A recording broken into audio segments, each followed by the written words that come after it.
नमस्कार, आप देख रहे हैं न्यूज 24 बिहार झारखंड और आपके साथ मैं हूं प्रियंका सिंह। बाहुबली, सिर्फ इस शब्द भर से ही बिहार की राजनीति में कई चेहरे जहन में उभर आते हैं। ये सिर्फ नाम नहीं, एक पूरी राजनीतिक शैली और जनाधार का प्रतिनिधित्व करते हैं। बिहार की राजनीति पर गौर करें तो बीते 3 दशकों में बाहुबली नेताओं के प्रभाव से अछूती नहीं रही है। चुनाव दर चुनाव जिस दल के साथ जितने असरदार चेहरे जुड़े, सत्ता की डगर उतनी ही आसान बनी। इस बार की चुनावी रणभूमि में कई बड़े बाहुबलियों की एंट्री हो चुकी है।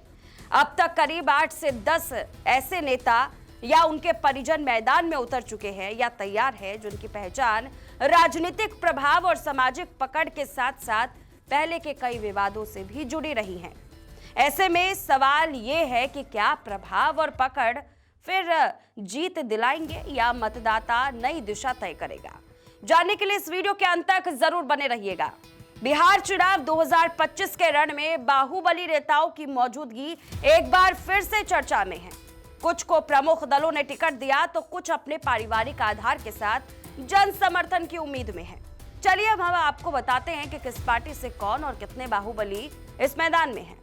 सबसे पहले गौर कीजिएगा जेडीयू की लिस्ट पर। इस लिस्ट को ध्यान से देखिए। जेडीयू ने बिहार विधानसभा चुनाव के लिए अपने 57 उम्मीदवारों की पहली लिस्ट जारी की थी। इस लिस्ट में जेडीयू उम्मीदवार के तौर पर बाहुबलियों का नाम भी शामिल रहा। इसको राजनीति की भाषा में कहे तो जेडीयू के उम्मीदवारों की सूची में 3 प्रभावशाली और विवादित छवि वाले नेताओं को उम्मीदवार बनाया गया। पार्टी की ओर से जारी सूची के मुताबिक मोकामा से अनंत सिंह, एकमा से धूमल सिंह, कुचाई कोट से अमरेंद्र पांडे को पार्टी की तरफ से सिंबल दिया गया।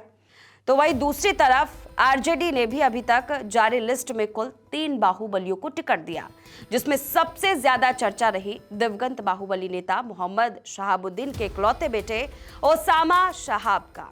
ओसामा शहाब को रघुनाथपुर विधानसभा सीट से टिकट दिया गया।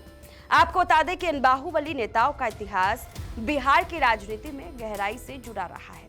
90 के दशक में जिन नेताओं ने जमीनी स्तर पर काम कर अपनी पहचान बनाई, वे आज भी राजनीतिक समीकरणों का अहम हिस्सा है। कुछ पर कानूनी कार्रवाई हुई, लेकिन जनाधार में कभी कमी नहीं आई।